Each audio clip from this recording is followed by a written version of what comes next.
You wake to the wail of horns slicing through the dawn, the first chill of the morning carrying a coppery tang that makes your stomach twist in premonition. The horizon shimmers with dark shapes, long serpentine silhouettes cutting through the mist of the river like jagged knives, and you know before your mind can even articulate it. They are here. The Vikings. Your heart hammers in a cage of dread as the village erupts into chaos. Smoke curls into the sky from cottages set ablaze, the scent of burning wood and thatched roofs mixing with the acrid bite of fear.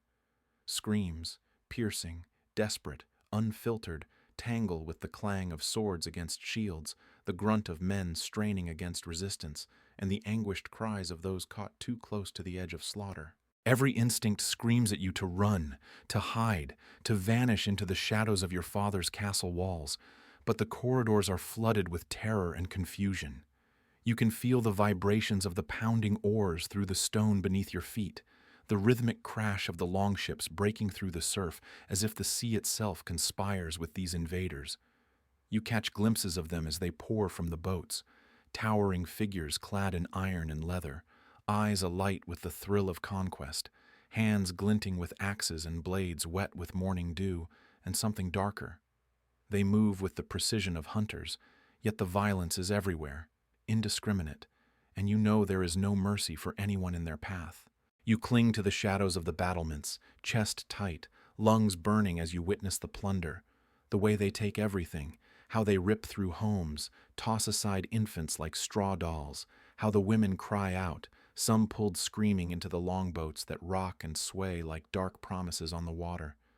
And then you hear it, the low, cruel laughter that cuts through the din. Your stomach churns as it dawns on you that they are not only here for gold, not only for land, but for the ones who carry the most weight in your kingdom, the noblewomen, the princesses, daughters of kings, their bloodlines marked for humiliation and exploitation. Your name whispers across your mind, a terrified mantra. You feel the heat of the fire not just on your skin but burning in your chest, in your thoughts, in the frantic realization that this is no random act of brutality. This is a hunt, and you are prey. The walls shake as battering rams strike, splinters fly, screams echo, and the first Viking leaps into the courtyard with a roar, his axe glinting in the torchlight. Every sense is heightened, every nerve straining under the weight of impending doom. You can smell the sweat and iron, the fear thick and clinging. Feel the rough stone beneath your fingertips as you press yourself into the corner, heart pounding as if it could escape. Flames lick the sky above your father's hall, a beacon of despair and desecration, and you realize with a chilling clarity that the world you knew, the walls meant to protect you, the soldiers sworn to defend you, cannot save you from what is coming. The longships wait, the screams continue, and the shadow of the raiders closes in, promising destruction, plunder, and a darkness that will haunt your every memory.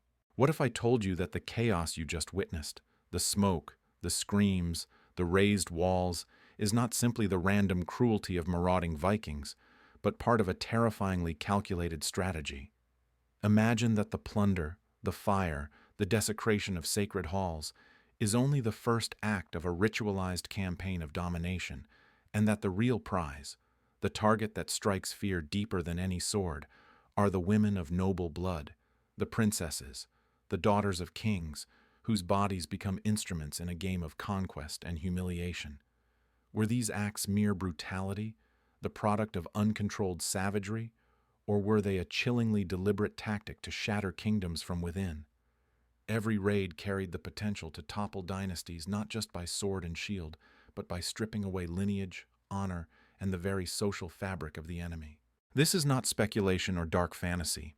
Historical evidence and modern scholarship suggest that Viking raids were meticulously organized assaults in which the sexual violation of high-status women was not incidental, but an instrument of power. These raids were theater as much as warfare, a calculated strategy designed to terrorize, destabilize, and dominate. When a princess was captured, her value went far beyond the ransom she might bring. Her forced submission could humiliate a whole royal household, demoralize armies, and signal the superiority of the raiders' strength and cunning. So, when we look at the Viking Age, the longships cutting through misty rivers, the glint of iron in the dawn, the chaos of towns reduced to ash. We have to ask, were we witnessing the mindless cruelty of barbarians, or a sophisticated form of psychological warfare where violence against women was a deliberate strategic weapon? This is the question at the heart of our story, the thread that ties together the terrifying, mesmerizing, and often overlooked reality of Norse conquest. It's a history that demands we confront the uncomfortable truth that in the Viking Age, warfare was not only about land or gold, but about control over bodies, bloodlines, and the symbols of power. Our understanding of these terrifying raids doesn't come from mere legend or the fog of oral tradition. It comes from a mosaic of historical records, saga literature, and modern scholarship that together paint a picture both vivid and unsettling. The Anglo-Saxon Chronicle, written contemporaneously in the kingdoms of England, offers pulse-quickening accounts of Viking attacks, noting not only the burning of towns and slaughter of warriors, but also the capture of women, often daughters of kings and nobles, whose fates were recorded with grim specificity. Chroniclers describe the sudden appearance of longships on quiet rivers, the slaughter of defenders, and the terrifying unpredictability of raids, emphasizing the fear that gripped towns and royal courts alike. Then there are the Icelandic sagas, literary treasures such as the saga of the Volsungs and the Laxdæla saga, which blend myth and history but provide shocking glimpses into how Norse culture viewed both warfare and women. Within these narratives, we see the recurring motif of high-born women taken by force during raids or used to cement alliances through coerced marriages, reflecting a worldview in which conquest extended far beyond the battlefield. These sagas, while sometimes embellished, reveal the social logic and psychological strategies underpinning Viking raids, hinting at the systematic exploitation of women as symbols of power and lineage. Archaeological evidence further corroborates these written accounts. Graves in Viking settlements reveal the movement of women across vast distances, sometimes from England or continental Europe to Scandinavia, suggesting forced relocation or integration into Norse households. Artifacts and settlement patterns also indicate a degree of planning in raids. Longhouses, fortified towns, and monasteries were systematically targeted, valuables seized, and captives, particularly women, transported back to Viking homelands, a chilling testament to how violence and domination were intertwined with logistics and strategy. Modern historians have delved deeply into this intersection of gender, violence, and warfare. Judith Jesch examines how women were central to Viking power dynamics, arguing that sexual violence was not incidental but instrumental, while Neil Price situates this within the broader context of ritualized aggression and intimidation, emphasizing that Norse raids were as psychological as they were physical. Their analyses help us bridge the gap between medieval texts and modern understanding, providing insight into a society where the terror inflicted upon women was both feared and feared as a tool of statecraft. By synthesizing chronicles, sagas, archaeology, and scholarly interpretation, we begin to see the grim reality. Viking raids were not merely chaotic bursts of barbarism, but meticulously orchestrated campaigns in which women of high status, princesses, daughters of kings, were prime targets. These sources form the backbone of our story, offering evidence that the flames of conquest and the clang of axes were only part of the terror. The deliberate seizure and violation of noble women was a central instrument of Viking strategy, a weapon designed to fracture societies from within. To truly understand the horror of a Viking raid and why high-status women like princesses became central to it, we need to step back and look at the Viking Age itself, stretching from 793 to 1066 AD, a period of unprecedented mobility, ferocity, and cultural collision. The Norse were not simply marauders. They were seafarers, navigators, and opportunists whose lives were defined by the water. Their longships, marvels of engineering, could glide silently through rivers or bristle across oceans, enabling strikes that were sudden, brutal, and terrifyingly effective. These were people for whom the sea was both highway and hunting ground, a realm of infinite possibility and mortal danger. Norse society was structured around kinship, honor, and social hierarchy, but it was also fluid and intensely competitive. Wealth and prestige were measured in loot, land, and crucially, the capture and assimilation of people, slaves and hostages alike. Raiders sought gold and silver, yes, but they also sought human commodities, skilled laborers, servants, and above all, women whose lineage could be manipulated to assert power or negotiate alliances. In a world where the honor of a house rested heavily on its women, capturing a princess was not just theft, it was a symbolic decapitation, a blow that reverberated through courts and kingdoms alike. Across the North Sea and down European rivers lay kingdoms ripe for plunder. Anglo-Saxon England, with its patchwork of walled towns and monasteries, the Frankish realms, rich with abbeys and small castles, even the Byzantine Empire, where wealth and prestige were intertwined with the legitimacy of noble bloodlines. In each of these places, princesses were more than individuals. They were living symbols of dynastic continuity, guardians of alliances, and repositories of political capital. When a Viking raider seized one, they were seizing far more than a person. They were tearing a hole in the political and psychological armor of an entire society. The motivations for raiding were equally multifaceted. Survival played a role. Scandinavia's rocky soils and harsh climates made farming uncertain, and wealth could be unevenly distributed. But so did ambition, status, and sheer greed. Raiding offered a rapid and visible path to social elevation, allowing ambitious men to amass treasure, women, and prestige in a single, swift strike. In the Viking worldview, a raid was a microcosm of life itself: risk, reward, danger, and the opportunity to prove one's valor in the eyes of gods and men. And yet, the terror inflicted on targeted societies was more than collateral damage. It was methodical. Towns, villages, monasteries, and even castles were chosen not just for wealth, but for symbolic value. In Anglo-Saxon England, where lineage and royal blood conferred legitimacy and stability, the capture of a princess was a message that even kings could not protect their heirs, that their divine right was as fragile as the walls of a burning hall. In Frankish and Byzantine territories, similar principles applied. Women were leverage, pawns, and instruments of intimidation, their suffering amplifying the impact of the raid far beyond the immediate destruction. By zooming out and examining the Viking world, their society, their motivations, and the geopolitical landscape, it becomes clear that raids were not random acts of savagery, but highly calculated operations.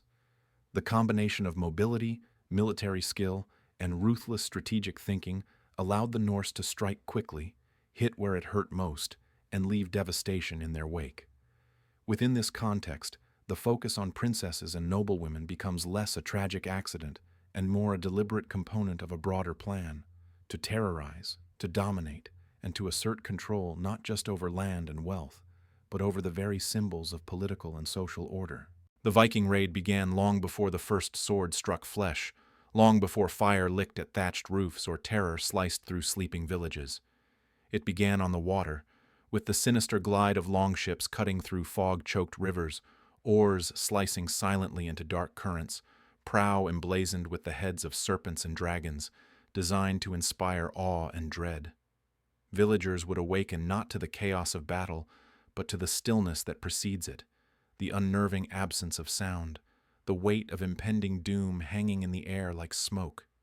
Then, with brutal precision, the first raiders would land, stepping onto shores or riverbanks with the confidence of hunters who knew the terrain, who knew the timing, and who knew the weakness of those they pursued. Vikings rarely gave their victims time to organize. Towns and monasteries, often the most visible centers of wealth, were struck with sudden violence.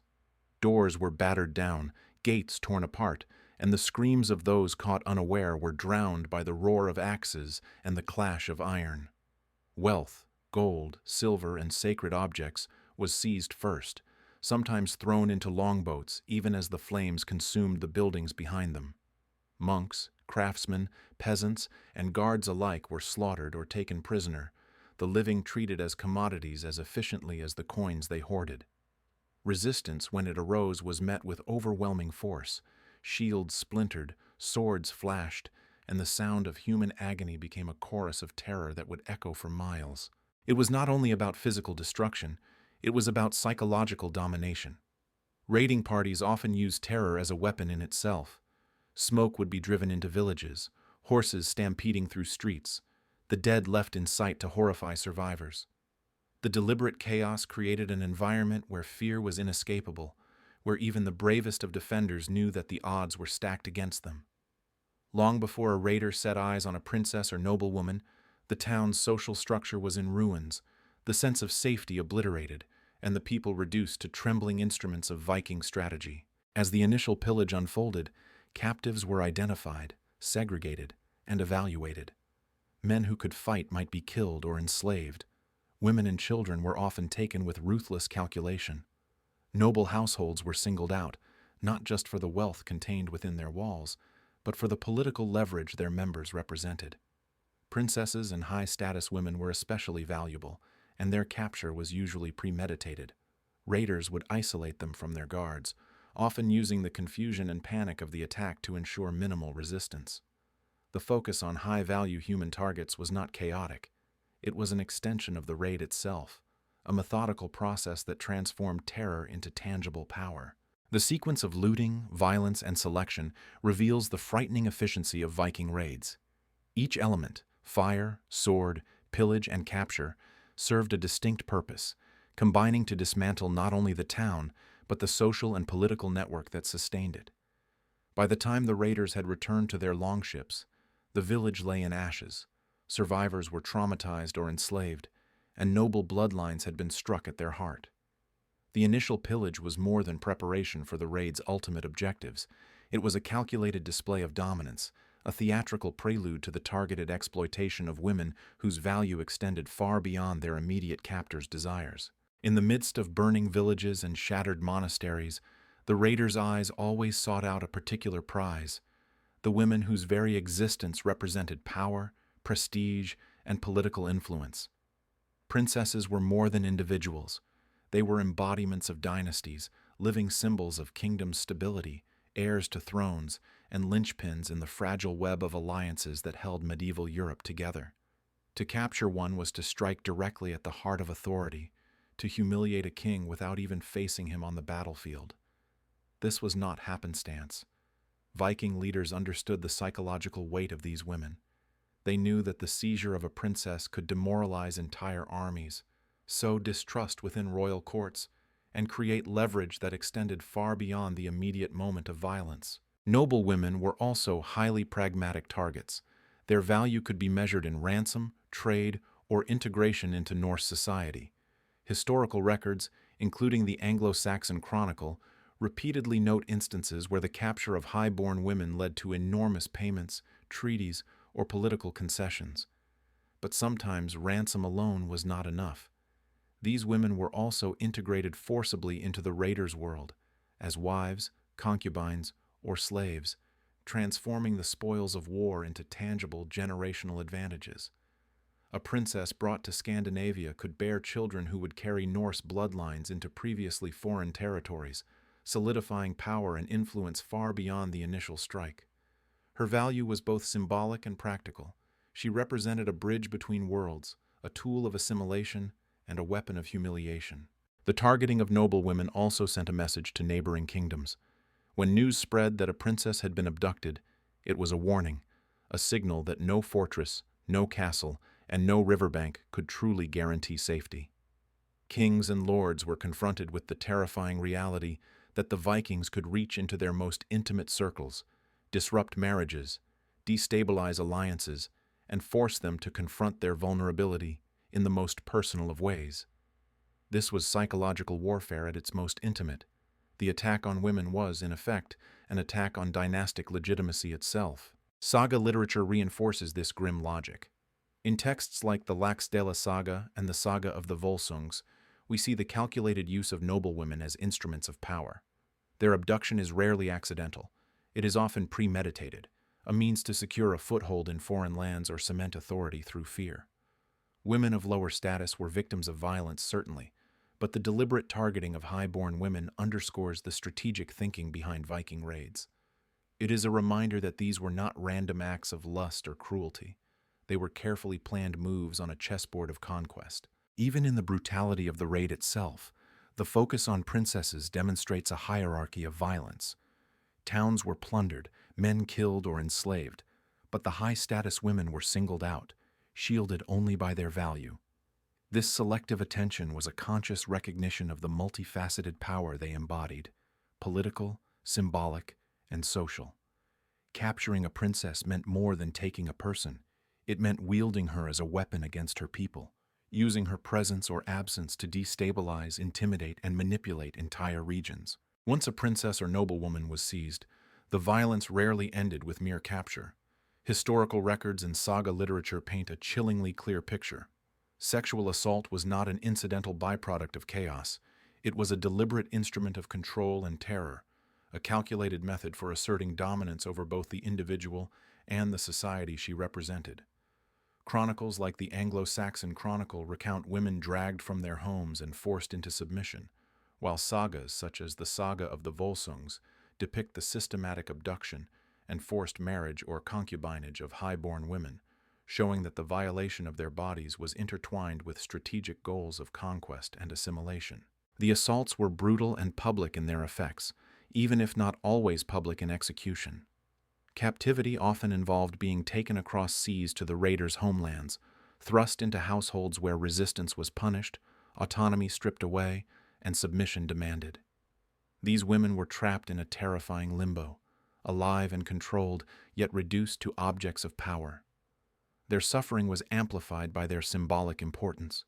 The humiliation of a princess reverberated far beyond her own life, reaching the courts and kingdoms she had left behind, leaving kings and nobles helpless to protect the honor and continuity of their lineage. Saga narratives provide unsettling insights into the methods employed. They often describe women being confined, coerced into marriage, or sexually assaulted to reinforce the power hierarchy between conqueror and victim. In some cases, the abductions were ritualized, demonstrating that this was not random brutality, but an embedded component of Norse martial culture. The raider's dominance was asserted through the body of the woman, her obedience or suffering serving as a visible proof of conquest. These acts reinforced social hierarchies within Viking society, showing that violence could cement authority, create loyalty, and demonstrate the fearsome efficiency of a raiding party. Archaeological evidence offers another layer of grim reality. Traces of female captives transported to Scandinavian settlements, often identifiable through burial practices and isotopic analyses, suggest that these raids were not ephemeral incidents, but part of a larger system of integration and exploitation. Women were forcibly relocated, sometimes permanently, becoming both symbols and instruments of Viking power. Some bore children, intertwining Norse bloodlines with those of conquered regions, a living testament to the raiders' reach and control. The trauma these women endured, physical, psychological, and social, was profound, and it fundamentally altered the societies from which they came, leaving a legacy of fear and destabilization. This systematic violence was reinforced by cultural attitudes of the era. While modern sensibilities recoil at such acts, within the context of Viking warfare and Norse society, domination through sexual violence was often tacitly accepted as a legitimate extension of conquest. Women were positioned as both spoils and symbols, their subjugation serving the dual purpose of enriching the raiders materially and undermining enemy morale psychologically. The deliberate targeting of princesses and noblewomen was thus not a side effect of brutality. It was a weaponized strategy, designed to humiliate, destabilize, and demonstrate the power of the Vikings in the most intimate and devastating way imaginable. When the fires cooled and the longships disappeared over the horizon, the devastation left behind was far more than scorched earth and stolen treasure. The consequences for survivors, especially the women who had been captured, were profound, lifelong, and often irreversible. Princesses and noblewomen did not simply return to their former lives. Many were forcibly relocated to Scandinavia, where they became part of Viking households, sometimes as wives, sometimes as concubines, and occasionally as pawns in intricate political games. Their identities, status, and autonomy were stripped away, leaving them as symbols of conquest and living reminders of the vulnerability of even the most protected households. The trauma endured by these women extended far beyond the physical.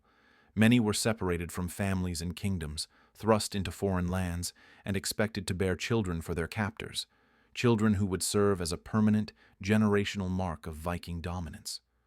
Chroniclers and sagas hint at the psychological torment of these forced transitions: isolation, coerced compliance, and the humiliation of being a bargaining chip in a world that valued lineage and honor above all else. Even if ransom was paid, the act of being seized often irreparably damaged a woman's reputation and her family's political standing. The ripple effects were enormous. Alliances could collapse, negotiations falter, and the very perception of a ruler's strength could be undermined by the inability to protect his daughters and female relatives. Beyond individual suffering, Viking raids reshaped political landscapes. The removal of noblewomen destabilized dynastic succession, introduced new bloodlines into Scandinavian society, and altered the balance of power across kingdoms. Hostages became instruments of diplomacy. Marriages could be arranged to seal peace treaties, ransom negotiations could shift the outcome of military campaigns, and the mere threat of abduction could serve as a deterrent or a tool of intimidation against future resistance. These raids were not isolated incidents. They were part of a broader system of psychological and political warfare designed to consolidate power through terror and strategic exploitation. The long-term impact on Viking raiding itself is equally significant. As kingdoms adapted to the threat, fortifications were strengthened, monasteries fortified, and military readiness improved. The psychological scars inflicted on societies eventually contributed to the decline of large-scale, indiscriminate Viking attacks by the late 11th century. Yet the legacy endured in other ways. The mingling of Norse and European bloodlines, the cultural memory of violence and humiliation, and the embedding of fear and caution into the very fabric of medieval politics. Viking raids were transformative, not just in the immediate destruction they caused, but in how they altered social hierarchies, political calculations, and the perception of women as central instruments in the machinery of war. Even centuries later, these events left a haunting imprint on cultural memory. Chronicles, sagas, and oral histories preserved the terror, ensuring that the violence and its symbolic weight would echo far beyond the Viking Age itself. The aftermath of raids was not simply the extinguishing of fires or the counting of stolen gold. It was the enduring reconfiguration of society, the reshaping of dynasties, and the permanent scars inflicted upon women who bore the brunt of a strategy that weaponized both fire and flesh to achieve supremacy. When the smoke has cleared, the longships have vanished, and the echoes of screams fade into memory. What remains is more than a story of plunder or bloodshed. It is a testament to the terrifying ingenuity of Viking warfare, a reminder that conquest was as much about control over bodies and lineage as it was about gold or land. The strategic targeting of princesses and noblewomen was not an aberration of history.